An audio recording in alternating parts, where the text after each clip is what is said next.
তাইলে আপনাদের কারাগারে কত জায়গা আছে আমরা দেখব। করবেন না, আমাদেরকে বাধ্য করবেন না, আমরা যে কোনো উপদেষ্টার কার্যালয় ঘেরাও করব। আশ্চর্য কথা, আমাদের এই ছাত্রদেরকে মাদ্রাসা থেকে ধরে নিয়ে গেছে। অনতিবিলম্বে সরকারের প্রতি আমাদের আহ্বান থাকবে, দ্রুত সময়ের মধ্যে আমাদের এই মাওলানা আতাউর রহমান বিক্রমপুরী এবং আমাদের এই ছাত্র ভাইদেরকে মুক্তি দিয়ে দেন, আলেম ওলামাদেরকে মুক্তি দেন। প্রথম আলোর বিরুদ্ধে ফেসবুক স্ট্যাটাস দেওয়ার কারণে মাওলানা আইনুল হক কাসেমীকে গ্রেফতার করা হয়েছে, দ্রুত মুক্তি দিয়ে দেন। আলেম ওলামাদেরকে বন্দী রাখবেন না, হাসিনার চাইতেও নির্মম লাঞ্ছনা আপনাদের জন্য অপেক্ষা করছে। সুর ধরা খাইছে মাদ্রাসা চুরি করতে গিয়ে, সিসি ক্যামেরা আছে, সুর সসম্মানে বাড়িতে পাঠিয়ে দিছে সম্মান দিয়া, আর যারা ধরছে এই 6 জন ছাত্ররে ধরে জেলখানা দিয়ে দিচ্ছে। আরে এটা তো পুরো একবারে ওই যে মানে তো ঘটনা কোনো সময় নাই, পুরো উল্টা দেশ হয়ে পড়ছি রে ভাই। কিয়ামতের আলামত শুরু হয়ে গেছে গা, উল্টা দেশ হয়ে গেছে গা। সুর থাকবে জেলে, সুর কই বাইরে, যারা ধরছে তারা কই জেলে। সুরের সাজা হাত কাটা, উল্টা হাত না কাইটা তারে আরো চুমা দিয়া সান্ত্বনা দিয়া বাড়িতে পাঠাইছে। মানে তুমি আরো পারলে চুমা গো, তুমি আরো শুনেন, তুমি পারলে আরো চুরি করো, এটা বলা হয়েছে না? এটা এই লোকটার এই মহিলারা সাইরা দিয়া আর ওদেরকে গ্রেফতার কইরা জাতির সামনে কি মেসেজ দিছে যে সুরের দল তোমরা আরো চুরি করো, আমরা নিজেরাও চোর, উপদেষ্টারাও চোর, তোমরাও চোর, সুরে সুরে মাস্ত তো ভাই আমরাই তো।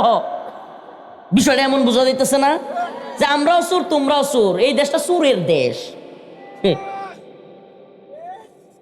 সুরে সুরে আলী, এক সুরে বিয়া করে আর এক সুরের হালি, শয়তানের দল। দ্রুত আমাদের এই 4 ভাইকে, ছাত্র উস্তাদদেরকে মুক্তি দিতে হবে। কথা বলেন না কেন? এই তথাকথিত নোবেল বিজয়ী এই লোক শেষ বয়সে এই জাতির সামনে লাঞ্ছিত হবে।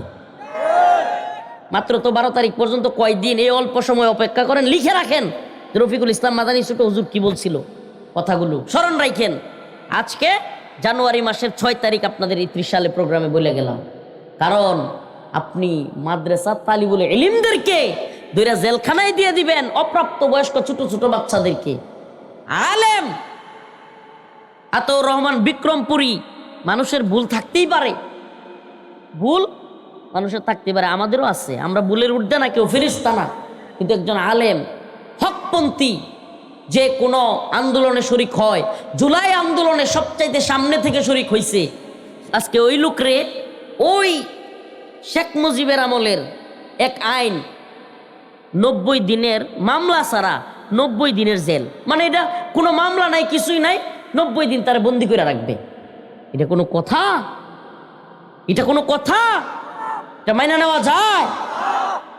তাহলে হাসিনাও যা করছিল আপনারাও তাই করতেছেন, তাইলে এই নতুন বন্দোবস্ত এটা কোন বন্দোবস্ত?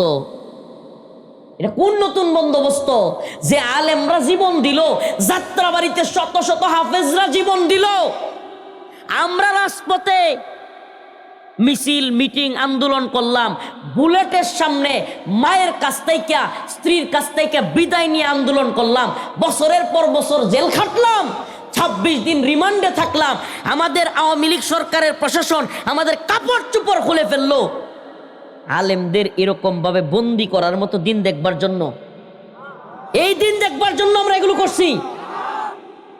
মাদ্রাসার তালিবুল ইলমদেরকে চুরি করলো মহিলা, চুরের শাস্তি না দিয়া, এই চুন্নি মহিলা যেইভাবে মাদ্রাসার ভিতরে ঢুইকা মাদ্রাসার রক্ষিত জিনিস নিয়ে যাচ্ছে, ওর তো হাত কেটে দেওয়া দরকার ছিল। আস-সারিকু ওয়াস-সারিকাতু ফাকতাউ আইদিয়াহুমা, কার কথা এটা? দেখছেন আল্লাহর আইনগুলোরে পরিবর্তন করাইয়া এই চুরগুলো কি সরকার হইছে, মানব রচিত আইন দিয়া এই চুরেরা পুরো সিস্টেম চেঞ্জ করে ফেলছে। আমার সাথে পাশের রুমে জেলখানায় আমাকে যেই বিল্ডিং এ রাখা হয়েছিল ওই বিল্ডিং এর নিচতলায় এক চুরেরা রাখছে আমার পাশের রুমে। আমাকে কিন্তু প্রায় 3 বছর থাকছি, তো একই রুমে রাখে নাই, কিন্তু আবার ভুল বুঝেন না যে হুজুর একটু আগে কইছেন অমুকের সাথে ছিলেন, এখন আবার, কারণ মানুষ তো খালি ফাঁক ফোকর খুঁজে, বুঝছেন? 3 বছর প্রায় ছিলাম, তো রুমে ছিলাম মেলাডি, কয়ডি, অনেকগুলো রুমে ছিলাম, মানে মহিষিংহা ভাষায় কোয়েল চেরি, অনেকগুলো রুমে ছিলাম। তো আমি যখন প্রথম যাই আমাকে রাখা হয়েছিল মদ খুর সুর বাটপারদের সাথে, প্রথম 8 মাস। কয় মাস? আমার পাশের রুমে রাত্রের 1টা নাই 2টা নাই, এটা খালি চিল্লায়, কারারক্ষী আইলেই চিল্লায়, আমার বিড়ি দে, আমার বিড়ি দে, একটা বিড়ি দে। কি বিপদটা! হুট করে ঘুমাতে উঠতে শুনি বিড়ি দে, বিড়ি দে। হ্যাঁ, বিড়ি না দিলে হ্যাঁ ঘুমায়ও না, আমরাও ঘুমাইতে দেয় না। হ্যাঁ, প্রতিদিন কমসে কম 30 থেকে 40টা একটু বাইর হওয়ার পরে যতগুলো বিড়ি পইরা থাকে, মানে আমার নিচতলায় যে রুমে দিছিল 4 তলা 3 তলা ছিল রাজনৈতিক নেতৃবৃন্দের, বিএনপি জামাত হেফাজত 3 তলা 4 তলা। আর আমারে কষ্ট দেওয়ার জন্য এই 4 তলার মধ্যে নিচতলাগুলোতে যে খারাপ আসামি নিচতলায় এগুলোরে রাখতো। এগুলোরে জেলখানায় বলে বিক্লাস। জেলখানায় কি বলে? একবার সব পরিচিত একটা নাম, বিক্লাস। তো এই বিক্লাসদের সাথে ওই মাঝখানে আমার কষ্ট দেওয়ার জন্য একটা নষ্ট রুমে রাখছিল। রাতে 2টার সময় ওইটা চিল্লায় খালি, আমার একটা বিড়ি দে, আমার একটা বিড়ি দে। প্রায় রাত্র, হায় রে, মানে ঘুমাইতেও পারি না, কিচ্ছু না। এখন সকালে উঠতে দেই যে 30-40টা করে বিড়ির ফুটকি দলহরে, একটার পর একটা, যে একটু একটু থয়ে দেয় না মানুষ, খায়া ফেলাইয়া দেয়, একটার পর একটা খায়া শেষ করে। কেউর কথাও শুনে না, একটু মানে মাথায় একটু সমস্যা, প্লাস সুর। এখন যে কথার জন্য এটা বলতেছি, এখন হের হঠাৎ করে মানে মনে হয়েছে যে আমার এই থাকলে সেলের মধ্যে আটকায় রাখে, আমার বিড়ি খাইতে ঝামেলা। তো একটু আমি যদি হসপিটালে যেতে পারি, কারাগারের ভিতরে হসপিটাল থাকে, হসপিটালে আবার রুগীদেরকে খোলামেলা রাখে, একটু জায়গা দেয়, হেই মনে হয় আমি গেলে সুবিধা পাবো। হ্যাঁ, গেছে হসপিটালও 2 থেকে 3 দিন থাকছে। থাকার পরে হঠাৎ কইরা কারারক্ষীরা সবাই গরম ফায়ার, কি হইছে কি হইছে কি হইছে। হসপিটালের কেসি পায় না। কি পায় না? কেসি পায় না। এটা বলো কেসি হসপিটালের মশারি। হসপিটালে কিন্তু রুগীদেরকে মশারি দেয়, কারাগারের মশারি হসপিটালেও, কিন্তু মূল রুমগুলোতে কিন্তু মশারি নেই। মশারি পায় না, কেসি পায় না। এরপরে হইলো আপনার ওই সিসি ক্যামেরার তার আছে না, তার জেলখানায় সিসি ক্যামেরা আছে, ওই তারও পায় না। হাই রে, কারারক্ষীরা দৌড়াদৌড়ি ছুটাছুটি কইরা শেষ পর্যায়ে, ওর নামটা কইলাম না, ও যদি শুনে কষ্ট পায় লাইব, নামটা কইলাম না। শেষ পর্যায়ে গিয়া কেসি যা কিছু আসিন সব তার রুমে পাওয়া গেছে। পরে আমি কারারক্ষীরা কইলাম, কি সর্বনাশটা করছে, বাইরে চুরি করলে জেল আনবো, এইনে চুরি করলে নিব কই? সুবহানাল্লাহ। কারারক্ষীদেরকে বললাম, দেখছেন আল্লাহর বিধান, আল্লাহ বলছে আস-সারিকু ওয়াস-সারিকাতু ফাকতাউ আইদিয়াহুমা জাযাআম বিমা কাসাবা নাকালাম মিনাল্লাহ। আস-সারিকু ওয়াস-সারিকাতু ফাকতাউ আইদিয়াহুমা, চোর এবং চোরনি যদি চুরি করে এবং গচ্ছিত মালামাল থেকে চুরি করে ধরা খায়, ফাকতাউ আইদিয়াহুমা, তাদের হাত কাইটা দিতে হবে। কার ঘোষণা এটা? হাত কাইটা দিতে হবে। কন্ত যদি ওইটির হাত কাইটা দিত চুরির কারণে, জেলে না নিয়া, এক চুরের হাত কাটার কারণে পুরা 30 চুর মুক্ত হয়ে যেত না? এক চুরের হাত কাটার কারণে পুরা শহর, পুরা দেশ চোর মুক্ত হয়ে যেত না? কথা কন না কেন? প্রিয় ভাইরা আমার, হুজুর প্রিয় বসতেন, একটু মাথায় পানি দেন। এক চুরের সাজা দেই ক্যা, বাকি চুরেরা শুনেন, চুরেরা জেলেরও ভয় পায় না, পুলিশেরও ডরায় না, জানে পুলিশে কিছু টিয়া দিলে হেরা ছাইরা দেয়। পুলিশ চুর নিতই চায় না, কারণ হইলো এটা কি নিব, এটা হে নগিয়া এরা বেরিয়ে যাইব। এরপরে লাত্তি 2টা দিয়া পুলিশ থানাতে ছাইরা দেয়, হ্যাঁ মজা পায়। চুরেরা এই দুনিয়াটা একমাত্র ডরাইতো যদি জানতো যেই হাত দিয়ে চুরি করে হাতটাই কেটে দেওয়া হইব। চুরি করতো একটাও? তাইলে এই দুনিয়ার শেখ হাসিনা বা ডক্টর মোহাম্মদ ইউনুস ভালো আইন জানে নাকি আমার আল্লাহ? কথা বলেন না কেন? আমার আল্লাহর চাইতে দুনিয়ার কোন বান্দা যেগুলো ডায়রিয়া হইলে বিস্তারতে উঠতে পারে না, হ্যাঁ, করোনা হইলে গড়তে বাইরিতে পারে না, এরা আমার আল্লাহর চাইতে আইন বেশি জানলো। এই খাওয়ায় কে? পালে কে? রিজিক দেয় কে? এই বাতাস দিছে কে? এই যে আলুগুলো দিছে কে? আলো না থাকলে দেখি না, অন্ধকার দিছে কে? এই যে মাইক, কথা বলতেছি সারা এলাকা শুনতেছে, এই মাইকের এই আওয়াজ দিছে কে? এই যে জবানের এই পাওয়ার দিছে কে? আবার বুবা বানায় রাখতে পারে কে? এই চোখ দিয়ে আপনারা আমি দেখতেছি, আপনিও আমারে দেখতেছেন, এই চোখের পাওয়ার দিছে কে? সুবহানাল্লাহ। এত কিছু দিলেন আল্লাহ, এত কিছু জানেন আল্লাহ, আর আল্লাহ বিধান দিতে জানলেন না। আল্লাহ কি করতে জানলেন না? বিধান দিতে জানলেন না। মানে আল্লাহ বিধান দিতে পারলো না, হাসিনা বিধান খুব ভালো দিতে পারলো, ডক্টর মোহাম্মদ ইউনূসে খুব ভালো বিধান দিতে পারলো। নাউজুবিল্লাহ। ইমান থাকবো আপনার? আমার ইমান থাকবে? আল্লাহর চাইতে বিধানদাতা কেউ আছে? কোরআন বলতেছে ইনিল হুকমু ইল্লা লিল্লাহ, আমারা আল্লাহ তাবুদু ইল্লা ইয়া। হুকুম চলবে একমাত্র, বিধান চলবে কার? আর চিল্লায় বলতে হবে জমিন কার, আসমান কার, বিধানদাতা কি? জমিনও যার, আসমানও যার, এই সৃষ্টিও যার, সবকিছু যার, বিধানও। বলেন না বিধানও। নামাজ কার জন্য? রোজা কার জন্য? হজ কার জন্য? কোরবানি কার জন্য? তাইলে সব যদি আল্লাহর জন্য হয়, বিধান কার জন্য হবে? বিধানদাতা মাবুদ যদি পরিবর্তন করে ফেলি, তাইলে আমার ইমান থাকলো নি? বলেন থাকলো নি? আরে এই আইনগুলো কতটা জঘন্য, কতটা জঘন্য, এটা বুঝানোর কোনো ভাষা নাই।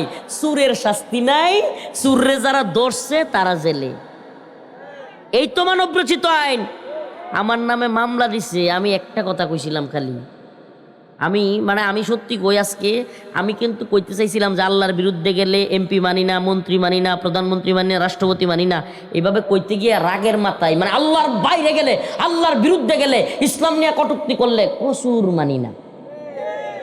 এই কসু শব্দের লাগে আমার এক কথার নামে মামলা দিছে 8টা। আচ্ছা আমারে বলেন, এক কথায় 8 মামলা হয়? এক কথায় কয় মামলা? 8 মামলা হয়। এক কথায় 8 মামলা দিছে। ওমা, একই কথা একই মামলা 4টা জামিন দিছে আর 4টা জামিন দেন।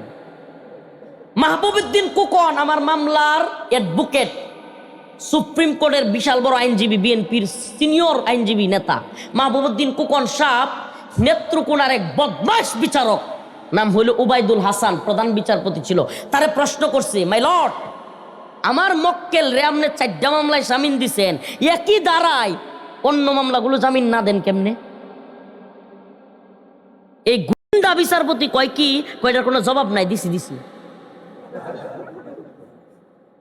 কত বড় গুন্ডা উবাইদুল হাসান, নেত্রকোনা বাড়ি। আমি ভাবছিলাম নেত্রকোনা যেহেতু বাড়ি, দেশি মানুষ হারলে দিয়া ওলাইতারে, হারে ভিতরে বয়ে বয়ে দোয়া করতেছিলাম, আল্লাহ দেশি মানুষের কাছে গিয়ে মামলাটা পড়ছে। এটা হইলো আরো বড় দাল আওয়ামী লীগের। হের ভাই হলো সাজ্জাদ, ওবায়দুল হাসানের ভাই। পরে আমি শুনছি ওবায়দুল হাসানের ভাই হলো সাজ্জাদ, এই শেখ হাসিনার ছিল এক সময়ের পিএস নাকি পিএস। এই কারণে হ্যাঁ মনে করেন যে খুশিতে আমার ভাই প্রধানমন্ত্রীর পিএস, এখন আমার প্রধানমন্ত্রী নিয়ে বক্তব্য দিচ্ছে, মাদানি রে আমি জামিন দিব না। মানে দেশির চাইতে আমি যে নেত্রকোনার লোক, এটার চাইতে তার দল বড় হয়ে গেছে গা। প্রিয় ভাইরা আমার, বন্ধুগণ আমার, কি বুঝলেন? আবার কি করছে দেখেন, অল্প সময় শেষ করতেছি, আমাদের উপর কি পরিমাণ পরীক্ষা গেছে। আপনারা আজকে কষ্ট পাইতে পারেন, আসলে আমার ওই টাইপের আলোচনা আজকে হবে না, হচ্ছেও না, কিন্তু আমি জানি তারপরও আমি আপনাদেরকে কিছু মেসেজ দিব পরীক্ষা, যে আমাদের উপর দিয়ে কি পরিমাণ পরীক্ষা গেছে, এখনো পরীক্ষা চলছে কিভাবে। আমার আরেকটা প্রোগ্রাম আছে তো ফুলবাড়িয়া, মাফ করে দিয়েন, সময় মানে সংক্ষিপ্ত, এই জন্য শেষ করে দিচ্ছি। বলতেছে 10 মাস পরে, কয় মাস? 26 দিন আমার রিমান্ডে রাখছে। আবার প্রায় 10 মাস জেলে থাকার পরে হঠাৎ করে আদালতে গেছি, আমারে জিজ্ঞেস করে পিপি কি? পিপি, আপনারা পিপি ছিলেন তো, মামলা টামলা যারা চালায় বুঝে, সরকারি অ্যাডভোকেটকে বলা হয় পিপি। হ্যাঁ কইতাছে কি ভাই, ও হুজুর আপনি কি দোষী না নির্দোষ? কয় মাস পরে আমার হচ্ছে রাগ, এটা কিটা কইল হাইরি। আমি আসলে ওই সময় এতটা বুঝতাম না। কিরে 26 দিন রিমান্ডে রাখলো, ইচ্ছা মতো গাইলেইলো, র্যাবে গাইলেইলো, ডিবি গাইলেইলো, পুলিশে গাইলেইলো, হ্যাঁ গোয়েন্দা সংস্থার লোকেরা ইচ্ছা মতো আমাদেরকে আঘাত করলো, এমনও জোরে মারছে, এই কানে মারছে মনে করেন চেয়ার থেকে পড়ে গেছি, এমনভাবে মারছে। হ্যাঁ এখন 10 মাস মাইরা জেলখানায় রেখা এখন কয় আমি দোষী না নির্দোষ। আরে আপনারা যারা আইন কিংবা মামলা একটু চালাইছেন এরা জানেন, চার্জশিট দেওয়ার সময় জিজ্ঞেস করে কি, আর চার্জশিট দেয় কতদিন পরে, কারোটা 2 বছর 3 বছর জায়গা। মামলা চার্জশিট দিতেছে 10 মাস পরে, 10 মাস পরে আমার জিগায় কি দোষী না? এর চাইতে হাস্যকর আইন পৃথিবীতে আছে? আচ্ছা তাইলে যদি আজকে আমি কইছি, পরে আমি কইছি যে আমি কিটা কইতাম, পরে ইয়া কইতেছে আমার উকিলে কইতেছে হুজুর দোষী নির্দোষ বলেন, নাইলে আপনার এখনই সাজা হয়ে যাবো। আমি কইছি আমি নির্দোষ কইতাম না, আমি নির্দোষ এখন কইলে আমার বদলি 10 মাসে বিচারকের জেল খাটানো লাগবে। আমি ডিরেক্ট কইছি আমার উকিল রে, তা আমি যদি নির্দোষ প্রমাণিত হই তাহলে আমার বদলি জেল খাটবে কি? এটা কি ধরনের আইন রে ভাই, কি হাস্যকর আইন। আল্লাহ রাব্বুল আলামিন আমি যে আয়াতে কারিমা তিলাওয়াত করেছি, পরীক্ষার কথা এবং পূর্ববর্তী নবী আলাইহিস সালাম তাদেরকেও যে পরীক্ষা করা হয়েছে সেই বিষয়ে আল্লাহ রাব্বুল আলামিন মুমিনদেরকে ইঙ্গিত দিয়েছেন। আলিফ লাম মিম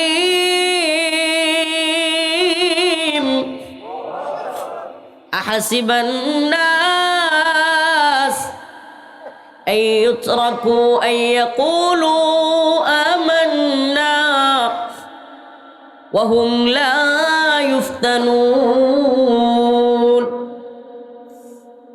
তো আমাদের সবরের জায়গা তো একটাই, যে দুনিয়ায় খালি শত্রুপক্ষের কাছ থেকে পরীক্ষা আইতো না, বন্ধুদের কাছ থেকে ভাইদের কাছ থেকেও পরীক্ষা আসবে।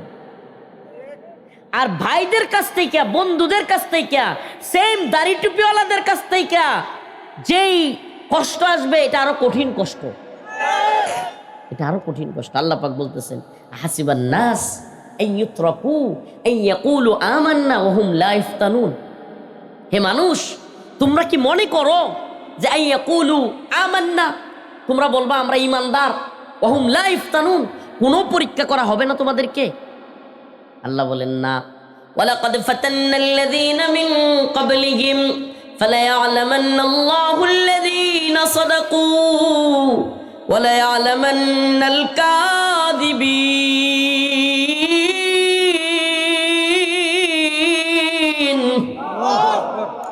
আল্লাহ রাব্বুল আলামিন বলেন তোমাদের পূর্ববর্তীদেরকেও আমি পরীক্ষা করেছি, যুগে যুগে নবী আলাইহিস সালামদেরকে পরীক্ষা করেছি, হযরতে মূসা আলাইহিস সালামকে পরীক্ষা করা হয়েছে, পরীক্ষা করেছি সামিরীর মাধ্যমে, বাসুরের মাধ্যমে, ফিরাউনের মাধ্যমে। হযরতে ইব্রাহিম আলাইহিস সালামকে পরীক্ষা করা হয়েছে নমরুদের মাধ্যমে, মুহাম্মদুর রাসূলুল্লাহ সাল্লাল্লাহু আলাইহি ওয়াসাল্লামকেও পরীক্ষা করা হয়েছে। তায়েফে আল্লাহর নবী সাল্লাল্লাহু আলাইহি ওয়াসাল্লামকে পাথর মারা হয়েছে। আবু জাহেল বিভিন্ন সময় কত ধরনের কষ্ট রাসূলকে দিয়েছে, দিছে না দেয় নাই? যুগে যুগেই সাহাবায়ে কেরাম পরীক্ষার শিকার হয়েছেন। খুবাইব খাব্বাব রাদিয়াল্লাহু আনহু, হযরতে বিলাল, মাটির মধ্যে গরম বালির মধ্যে শুয়ে রাখা হয়েছে, তারপরে ওই বালির মধ্যে তার শরীরটা পিটাইয়া দাগ করতে করতে উত্তপ্ত মরুভূমির গরম বালিতে ফেলে রাখা হয়েছে, তবুও তিনি বলতেন আহাদ আহাদ আহাদ। সুবহানাল্লাহ। হযরত আবু বকর রাদিয়াল্লাহু আনহু আজাদ কইরা হযরত বিলাল রাদিয়াল্লাহু আনহুকে জিজ্ঞেস করলেন, বিলাল আমার একটা প্রশ্ন, আল্লাহর এত নাম থাকতে আমনের জোহরি কাফেররা মারতো, তখন আপনি খালি আহাদ আহাদ বলতেন। ভাইয়া আবু বকর, আহাদ আহাদ বললে ওই কাফেররা দেখতাম জ্বলতো বেশি। সুবহানাল্লাহ। ওই কাফেরদের মনে আরো বেশি হিংসার কষ্ট হইতো, এর লেগে আমি আহাদ কইতাম। সুবহানাল্লাহ। মানে আহাদ মানে আল্লাহ এক, সুবহানাল্লাহ, এক এক, এটা কইলে এরা আরো কষ্ট পাইত। প্রিয় ভাইরা আমার, চিন্তা করছেন ওনারা সর্বোচ্চ পরীক্ষার শিকার হয়েও কি বলতেন? আহাদ আহাদ। ইমাম, আমরা যাদের নাম শুনছি ইমাম, সমস্ত ইমামদেরকে, সমস্ত ইমাম, ইমাম আবু হানিফা রাহমাতুল্লাহ আলাইহি, ইমাম আহমদ ইবনে হাম্বল, ইমাম মালিক, ইমাম শাফিঈ, সমস্ত ইমামদেরকে জেল খাটতে হয়েছে। কল্পনা করতে পারেন? আমি একটা কথা বলি, আপনি যে কথাটা এইভাবে কেউর মুখে শুনবেন না, জুলুম তো চায়া নেওয়া ঠিক না, আমি জুলুম চাচ্ছিও না, আল্লাহ মাফ করুক, আস্তাগফিরুল্লাহ। কিন্তু এই রাষ্ট্রে যেইভাবে বহির্বিশ্বের ভারতের বলেন আমেরিকার বলেন যেইভাবে তাবেদারি চলে, গোলামি চলে, আমি অবাক হব না, আল্লাহ মাফ করুক, হকপন্থী আলেমরা যদি আবারও আল্লাহ না করুক কোনো খারাপ সিচুয়েশন হয়, আবারও জেলে যাওয়া লাগবে না, এটা আমি শিওর না। যারা শিওর, যারা মনে করে ক্ষমতার বাগবাটোয়ারা পাইলাইছি, ক্ষমতার খুব কাছাকাছি আয়া পড়ছি, এরা দেখবেন ধরা খাইলে চিল্লায়ও বেশি, কান্দেও বেশি। আমরা এত কান্না করি না কেন জানেন? আমরা চিন্তা করি যে হক কথা কইতে হইলে যে কোনো জামানায় বিপদে পড়া লাগতে পারে, তো এর লেগে এত টেনশন করি না। আল্লাহর জমিন, আল্লাহর দিন, আল্লাহর জমিনে বাস করি, হক কথা বলবই, কামানের সামনে, বুলেটের সামনে যা মারক, আল্লাহর দিনের পক্ষে কথা বলতে হবে। যত বাধা, যত বিপত্তি আসুক, এই জমিনে হকপন্থী কথা বলতে হবে। যদি শহীদ হয়ে যায়, শহীদ হয়ে যাব, জেলখানায় যাওয়া লাগে জেলখানায় যাব, কিন্তু আল্লাহর জমিনে কোন সরকারের সময় হক কথা বলা থেকে বিচ্যুত হব না। বাংলাদেশে একটা বাজে সংস্কৃতি চালু হয়েছে, আপনাদেরকে বলি, বাংলাদেশে খুব বাজে একটা সংস্কৃতি চালু হয়েছে, যেই সংস্কৃতির কারণে বাংলাদেশে আজকে খুনের বিচার হচ্ছে না। ও মুসলমান ইমানদার, আজকে যদি এক শরীফ উসমান হাদি হত্যার বিচার না হয়, মনে রাখবেন আগামীকালকে আমাকে হত্যা করলেও বিচার হবে না। আমার কেন জানি মনে হয় এই উপদেষ্টাদের সরকার শরীফ উসমান হাদি ভাইয়ের বিচার না করবার কারণে এই বৃদ্ধ বয়সে আল্লাহ পাক এই ডক্টর মোহাম্মদ ইউনূসকে লাঞ্ছিত করবেন। আরেকটা কথা বলে দিলাম আপনাদেরকে, এই যুবক মানুষের মনে এত ভালোবাসা তৈরি করছে যে যদি ডক্টর মোহাম্মদ ইউনূস সাহেবের সরকার এই শরীফ উসমান হাদি ভাইয়ের বিচার সুষ্ঠুভাবে করে যেতে না পারে, এই বৃদ্ধ বয়সে এই লোক পুরা জাতির সামনে লাঞ্ছিত হবে। লিখে রাখেন, বলে দিলাম। আরেকটা কথা আমাদের যুব সমাজকে বলি, প্রিয় উম্মাহ, প্রিয় জাতি, তোমাদেরকে বলি, বিষয়টা এত সহজ নয়। আমরা যেভাবে চেলচেলায়া চিন্তা করতেছি, চেলচেলায়া সরকার করে যাইতেছে, আবার সরকার হয়ে যাইতেছে, আরেক নির্বাচন হয়ে যাইতেছে, সরকার গঠন হয়ে যাইতেছে, আমি নেতা হয়ে যাব, আমি এই করব সেই করব, এত সহজ বিষয় না, এত সহজ বিষয় না। একটা ইশারা দেওয়া হয়েছে যে একজন ক্রিকেটারের যেগুলো সহ্য করতে পারে না, এরা আমাদের দেশে যে কোনো মুহূর্তে হামলাও করতে পারে। যদি পশ্চিমাদের ইন্ধন পায়, যদি পশ্চিমাদের সাহস পায়, যদি পশ্চিমাদের পক্ষ থেকে কোনো সাপোর্ট পায়, আল্লাহ না করুক এই দেশে এরা হামলা করবার দুঃসাহস করতে, কিন্তু আমরা এগুলোর পরোয়া করি? করেন? এই ত্রিশালের মুসলমান পরোয়া করেন? শুনেন, একটা কথা বলি, যদি ব্যক্তি রফিকুল ইসলাম মাদানী বাতিলদের পক্ষে চলে যায়, হকের পক্ষে না থাকে, আমাদের কথায় আসবারও দরকার নাই, শুনবারও দরকার নেই।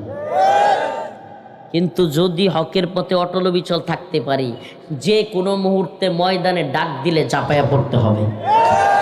রাজি আছেন ইনশাআল্লাহ? একটা কথা আবারও ক্লিয়ার করে বলে রাখি, এই দেশে তথাকথিত বড় নেতা, এদেশের তথাকথিত বড় অফিসার, এদেশের তথাকথিত বড় উপদেষ্টা, এগুলো জাতির ক্লান্তি লগ্নে দেখবেন সেই হাউসে চলে যাবে, পালায়া যাবে।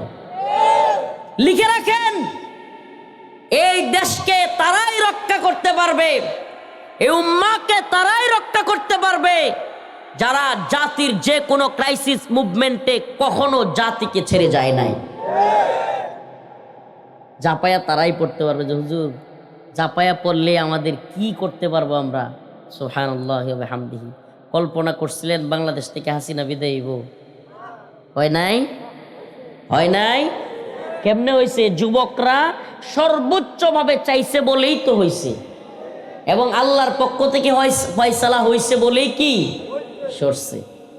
যদি কেউ আল্লাহ না করুক আবার জালেম হয়ে উঠতে চায়, জালেম হয়ে উঠতে চাওয়ার মাথা ছাড়া দিয়ে ওঠে, মনে রাখবেন তাদের পরিণতি একই হবে। এরা যদি আরাম আয়েশে সুখে শান্তিতে এসি রুমের বাতাস খায়, মনে করে যে আমরা তো উপদেষ্টা হয়ে গেছি, এই হইছি সেই হইছি, কার বিচার হইল, কে কোন হইল না হইল এগুলো আমাদের দেখবার বিষয় না। আজকে যদি শরীফ উসমান হাদি ভাইয়ের নিরাপত্তা না থাকে, আজকে যদি রফিকুল ইসলাম মাদানীদের নিরাপত্তা না থাকে, কালকে এই উপদেষ্টাদের নিরাপত্তাও থাকবে না। আজকে আমার উপরে, কালকে কিন্তু আপনার উপরে। অতএব আমাদেরকে সচেতন হইতে হবে, খুবই চৌকান্না হইতে হবে। যে আয়াত কারিমা তিলাওয়াত করলাম আপনাদেরকে স্মরণ করায় দিবার চাই যে আল্লাহর কাছে শুধু ইয়াকুলু আমান্না আমান্না, ইমানদার ইমানদার বললেই ছাড় পাওয়ার কোনো সুযোগ নাই। কেন? আল্লাহ পাক কোরআনের এক আয়াতের মধ্যে বলেন, ওয়া মিনান নাসি মান ইয়াকুলু আমান্না বিল্লাহি ওয়া বিল ইয়াউমিল আখির ওয়া মা হুম বিমুমিনিন। আল্লাহ রাব্বুল আলামিন বলেন, তোমাদের মধ্যে এমন অনেক লোক আছে যারা কিনা বলে ইমানদার, মানুষের সামনে এসে বলে ইয়াকুলু আমান্না আমান্না, আমি তো ইমানদার, কিন্তু আল্লাহ রাব্বুল আলামিন বলেন ওয়া মা হুম বিমুমিনিন, এরা প্রকৃতপক্ষে ইমানদার না। কি না? সামনাসামনি বলে ইমানদার, কিন্তু আল্লাহ কয় এরা কি না। কেমনে? আল্লাহ বলেন এরা মানুষের সামনে একটা বলে, আড়ালে গিয়া আরেকটা বলে। ওয়াইদা কিলা লাহুম আমিনু কামা আমানান নাস ক্বালু আনুমিনু কামা আমানাস সুফাহা। এরা মাঝে মাঝে বলে যে আমরা কি এই মোল্লা মৌলবীগর মতো ঈমান আনবো নাকি, মৌলবাদী ধর্মান্ধ হব? নাউজুবিল্লাহ। এরকম আছে না নাই? মোল্লা মৌলবী ধর্মান্ধ বলে, আছে না নাই? প্রিয় মুসলমান ইমানদার, বাংলাদেশ নিয়ে যে কি চতুর্মুখী ষড়যন্ত্র চলে, জুড়ে জুড়ে না বইলে আস্তে আস্তে কয়েকটা থিম দিই আপনাদেরকে। গতকালকে না এর আগের দিন একটা নিউজ দেখলাম, আশ্চর্য হয়ে গেছি। এক মহিলা মাদ্রাসায় ঢুকছে চুরি করতে। কি করতে ঢুকছে? চুরি করতে ঢুকছে। হুজুরদের গিয়া পকেট হাতায় রাতের বেলায়। গেটের ভিতরে মাদ্রাসা একটা গেট খোলা ছিল, কেমনে জানি, ওই গেটের ভিতর দিয়ে ঢুইকা ওই মহিলা সুন্নি, সুর তো কোন যেত না, মহিলা হইলে কি হয়? সুন্নি। তো এই সুন্নি হুজুরদের পকেট হাতাইতেছে, বিভিন্ন জিনিস টিনিস নিয়ে যাইতেছে। এখন ছাত্ররা হঠাৎ করে সিসি ক্যামেরায় দেখছে, সিসি ছিল, সজাগ হইয়া তারে গিয়া ধরছে। আমাদের সমাজে স্বাভাবিক কালচার কি, সুরে ধরলে প্রথমে মানুষ দুই সাইডটা দেয় কি দেয় না? পোলাপান তারে মারে নাই, মহিলা মানুষ বাঁধছে, বাইন্দা একটু পানি মারছে। কি মারছে? পানি মারছে। মহিলা মানুষ এভাবে প্রকাশ্যে বাইন্দা পানি মারুক, এটা আমিও চাই না, কিন্তু মাদ্রাসার ছাত্ররা সুরে দূরে কইরা ফেলছে। এই সরকার কি করছে জানেন? ডক্টর মোহাম্মদ ইউনূসের সুরের সরকারেরা এরা এই ছাত্রগুলোরে ধরে জেলখানায় দিয়েছে। আপনারা জানেনই না, খবরই রাখেন না, দেশ কোথায় যাচ্ছে। সেই মাদ্রাসা তালিবুল ইলমদেরকে ওই সুরের পক্ষ নিয়া এই জুলকারনাইন সায়ের নামের এক ভণ্ড আছে, এই সাংবাদিক নামের, আল জাজিরার তথাকথিত সাংবাদিক নামের এই বাংলাদেশের গোয়েন্দা সংস্থার দালাল, এই সায়েরের কথায় কিংবা আরো কয়েকজনের কথায় এই ইন্টারিম সরকার এই মাদ্রাসার তালিবুল ইলমদেরকে জেলখানায় ধরে নিয়ে গেছে। কল্পনা করা যায়? আপনি সহ্য করতে পারবেন? একটা চুরনির জন্য রাষ্ট্র চুরের সাজা না দিয়া, চুরকে জেলে না নিয়া, আজকে মাদ্রাসার ছাত্রদেরকে জেলখানায় নিয়ে যাচ্ছে। মগের মুল্লুক শুরু হয়ে গেছে না হাসিনার মতো? হ্যাঁ, তাইলে হাসিনার মতো যদি কেউ মগের মুল্লুক তৈরি করে এই দেশকে যদি কেউ হাসিনার লেভেলে নিতে চায়, তাহলে তার পরিণতিও তো হাসিনার মতোই হবে। এজন্য আবারও বলছি, দেখবেন, এটা বুঝতেছেন না এখন, একদিনে কিন্তু বারুদ ফাটে না। আস্তে আস্তে মানুষের খুব জমা হইতে হঠাৎ করে দেখবেন পরিণতি ভয়াবহ হয়ে গেছে। আমরা সহ্য করতেছি, ধৈর্য ধরতেছি, আমাদের উপর অনেক পরীক্ষা। প্রিয় জাতি, আখের যে মেসেজটা দেওয়ার জন্য কথাগুলো বলছি, আপনাদের প্রতি বিনীত অনুরোধ থাকবে, আমরা যারা ময়দানে কথা বলি, আন্দোলন সংগ্রামে থাকি, ভালো যদি বাসেন আলহামদুলিল্লাহ, আপনাদের জন্য দোয়া করি, আপনারা মোহাব্বত করেন। যদি কথার কথা আমরা দেখতেও না পারেন, দয়া করে আমাদের নামে মিথ্যা প্রোপাগান্ডা ছড়াবেন না। আপনাদের প্রতি আজকের আলোচনার মূল মেসেজটা যে আমাদের নামে না যাই না মিথ্যা প্রোপাগান্ডা ছড়ায়েন না। ভাইরে, বিশ্বাস করেন, এই দেশ জাতির আমরা ভালোবাসি। এই দেশ জাতিরে ভারতের গোলাম হইতে দিব না। কথা দিলাম, আমার ভাই হাদি যে কথা বলছিল যে রাষ্ট্রপতি জিয়াউর রহমানের বিএনপিকে আমরা ভারতের দালাল হইতে দিব না, আল্লামা সাইদি রহিমাহুল্লাহর জামাতকে আমরা ভারতের গোলামি করতে দিব না। কথা দিলাম, আমরা যদি বাইচে থাকি বাংলাদেশে কোনো দলকে, যেই দলই সরকারে আসুক, ভারতের গোলামি করতে পারবে না।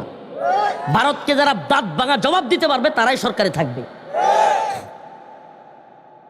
হাসিনা সরকার থাকতে একটা কথা কইছিলাম যে আমরাও বাহিরে থাকবো আর ভারতের গোলামি চলবে, আলেমরা গ্রেফতার, এই আলেমদেরকে নির্যাতন করা হবে, দুটো একসাথে হবে না। হয় আমাদেরকে শহীদ করতে হবে, ভিতরে দিতে হবে, না হলে ভারতের গোলামি বন্ধ করতে হবে।